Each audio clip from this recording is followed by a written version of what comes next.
খবর আপনাদের জানাই। আজকে থেকে নয়া জিএসটি, আর আজকে থেকে 5 এবং 18% হারে জিএসটি। দাম কমছে দেড়শোর বেশি নিত্য প্রয়োজনীয় পণ্যের। দুধ, পনির, রুটিতে জিএসটি 0%। আর দাম কমলো টিভি, এসি, ছোট গাড়ি, স্কুটারের। রেস্তোরাঁর বিলে জিএসটি কমে 5%।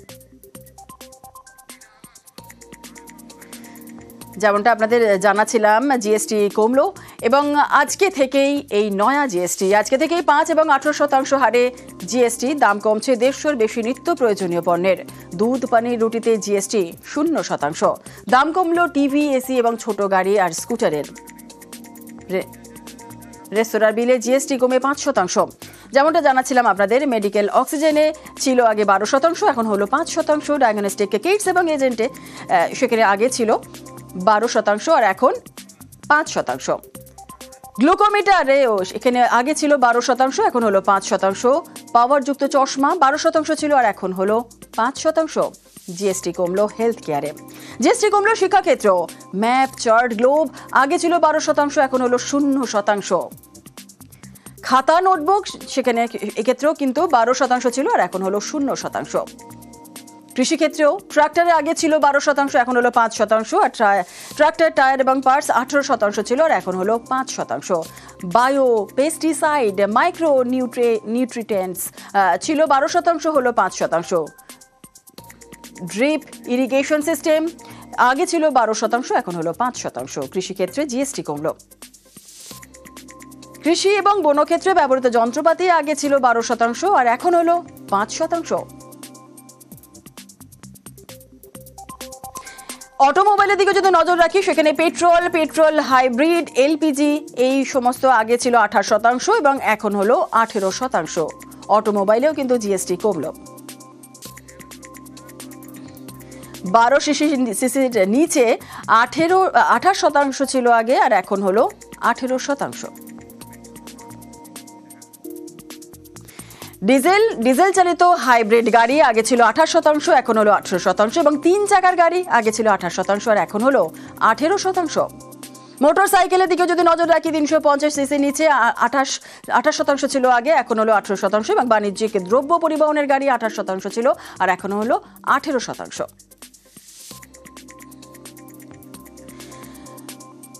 এয়ার কন্ডিশন 28% ছিল, এখন হলো 18%। এলইডি, এলসিডি টেলিভিশন 32 ইঞ্চির ঊর্ধ্বে যে সমস্ত টেলিভিশন 28% আগে ছিল আর এখন হয়ে গেল 18%। মনিটর এবং প্রজেক্টর সেখানেও কিন্তু 28% আগে ছিল, এখন হয়ে গেল 18%। ডিশ ওয়াশিং মেশিন 28% ছিল আর এখন হলো 18%। আর hair oil, shampoo, toothpaste, toothbrush, সাবান এবং শেভিং ক্রিম 18% ছিল আর এখন হয়ে গেল 5%। আর যেমনটা আপনাদের বলছিলাম যে আজকে থেকে কিন্তু স্বাস্থ্য জীবন বীমা জিএসটি 0, আর স্বাস্থ্য বীমায় আর জিএসটি দিতে হবে না। জিএসটি 0 জীবন বীমাও।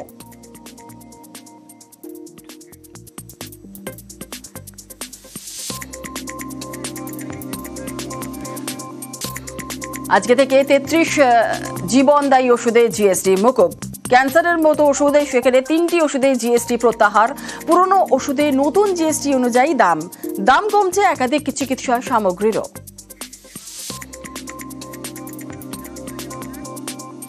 আর কমলো তো আমরা জানালাম, এবং কোন কোন জিনিসের ওপর দাম বাড়লো সেদিকে একবার নজর রাখবো। আজকে থেকে দাম বাড়লো লটারি টিকিটের, দাম বাড়লো তামাকজাত দ্রব্যের, বিলাসবহুল গাড়ি তারও দাম বাড়লো।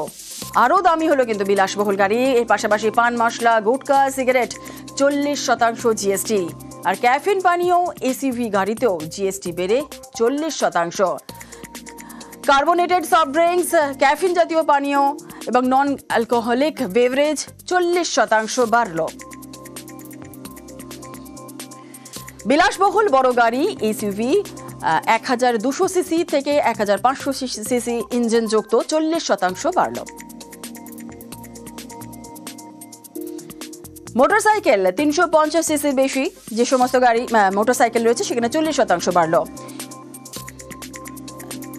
আচ্ছা, ইয়ট, ব্যক্তিগত বিমান, রিভলভার, পিস্তল 40% হলো।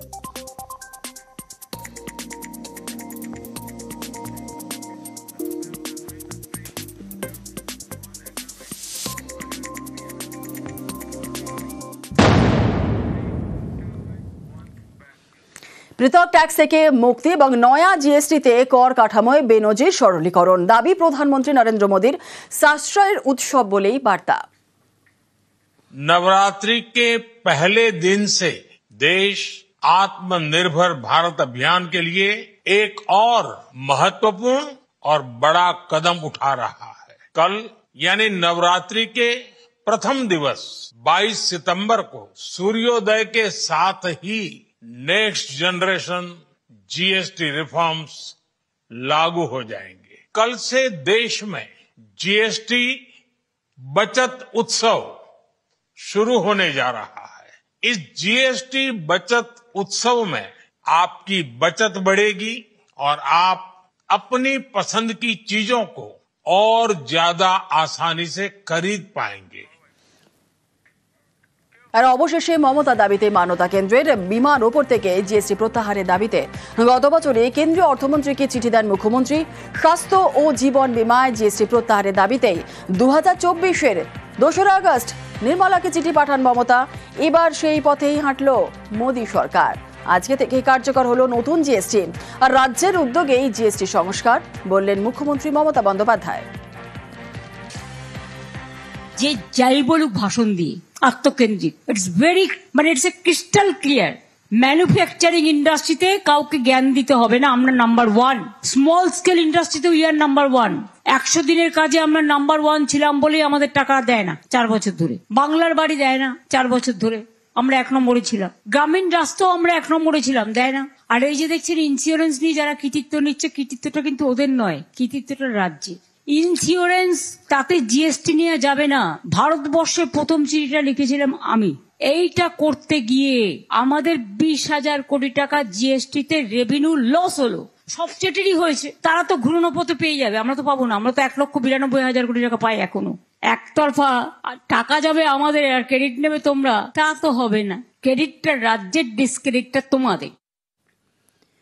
তৃণমূল মুখপাত্র শরৎ সংখ্যায় ভাষা সন্ত্রাস ইস্যু, মমতা বন্দ্যোপাধ্যায়ের লেখা বাংলার অপমানের প্রতিবাদ এবং সরব অভিষেক বন্দ্যোপাধ্যায়ও কেন্দ্রের বঞ্চনার বিরুদ্ধেও সুর চড়িয়েছেন তৃণমূল নেত্রী ও দলের সর্বভারতীয় সাধারণ সম্পাদক। গতকাল তৃণমূল মুখপাত্রের শরৎ সংখ্যা প্রকাশ হয়।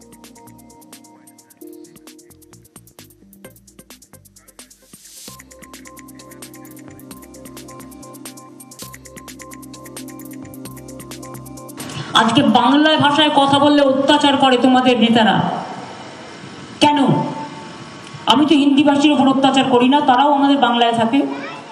সব ভাষাকে আমরা পাঞ্জাব ও সিন্ধু, গুজরাট ও মারাঠা, দ্রাবিড় উৎকল বঙ্গ, সব ভাষাকে যদি আমরা সম্মান করতে পারি, তাহলে আমার মাতৃভাষাকে অসম্মান করার অধিকার কারো নেই। এটা পরিষ্কার করে বলছি। সুতরাং আমাদের সংস্কৃতি, ভারতবর্ষের সংস্কৃতি আমরা রক্ষা করব, এটা যেমন আমাদের প্রতিজ্ঞা। বাংলার মাকে কেউ অসম্মান করলে আর আমাদের ভাষা কাটতে গেলে বাংলা ভাষার অস্মিতাকে নষ্ট করতে দেব না। যারা বাংলাকে ব্যঙ্গ বিদ্রুপ করে বাংলার মাটিকে কলুষিত করতে গত 4-5 বছর আগে বাংলাকে অপমানিত করে বলে গেছিল বাংলায় দুর্গাপুজো হয় না, আজ থেকে ঠিক 3 বছর আগে আমাদের রাজ্য সরকারের এই প্রচেষ্টাকে ইউনেস্কোর ইনট্যাঞ্জিবল কালচারাল হেরিটেজের মতো বিশ্ব দরবারে বিশ্ববন্দিত করে স্বীকৃতি দিয়েছিল মমতা বন্দ্যোপাধ্যায়ের সরকারকে। এটা আমাদের কাছে, প্রত্যেকটা বাঙালির কাছে বাড়তি প্রাপ্য এবং পাওনা। ভিন রাজ্যে বাংলার পরিচয়কে হেনস্থা, পুজো উদ্বোধনেও সরব মুখ্যমন্ত্রী। বাংলায় কথা বললেই হেনস্থা তোপ মমতার। পরিযায়ী শ্রমিক দেখলে বাংলায় কথা বললেই হলো, হোটেলে ঢুকতে দেবে না, কাজ করতে দেবে না, অত্যাচার করবে। কেন? ভাষা আমাদের অস্মিতা। তাহলে বাঙালি দেখলেই ও ইলিগাল ইমিগ্রেন্টস। কিসের জন্য এত ভেদাভেদ, এত হিংসেমি? আমাদের কত গেছে বাইরে? 22 লাখ ডেকে নিয়ে গেছে, কারণ তাদের ট্যালেন্ট আছে বলে। কিন্তু আমার যে বাইরের রাজ্যে 1.5 কোটি শ্রমিক এখানে কাজ করে, আমি তো মনে করি তারাও আমাদের গর্ব। বাংলা না থাকলে দেশটাই থাকতো না। আর বিভাজন করার মানে দেশটাকে ভেঙে দেওয়া, আর ঐক্যবদ্ধ থাকা মানে দেশটাকে শক্তিশালী করা।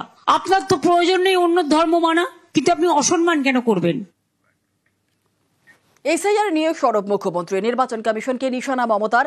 এসআইআর ইস্যুতে বিজেপিকে তোপ মমতার। শুধু ভোটে জেতার জন্য একটা নতুন অঙ্ক পুজোর মধ্যে টেবিল টপ করে বিজেপির এজেন্সিকে দিয়ে নাম তোলাচ্ছে, খেয়াল রাখবেন। অরিজিনাল ভোটারের নাম বাদ চলে যাবে। একজন বাঙালির সাথে 4টে গুজরাটির নাম, 10টা হরিয়ানার নাম। এটা কেন হবে? মারোয়ারি যারা এখানে থাকে তারা এখানকার নাগরিক, বিহারি যারা থাকে এখানকার নাগরিক। তো কি বাঙালিদের বাদ দিয়ে এটা কি মজা হচ্ছে নাকি, যে বাংলা দেখলেই আগুনে ছটফট? তাই আমি বলি, আর যাই করো, বাংলাকে নিয়ে অহংকার ঔদ্ধত্য দেখাবে না, দুঃসাহস দেখাবে না। কি চাই? ভোটটা দখল করতে চাই? এটা ভেবো না।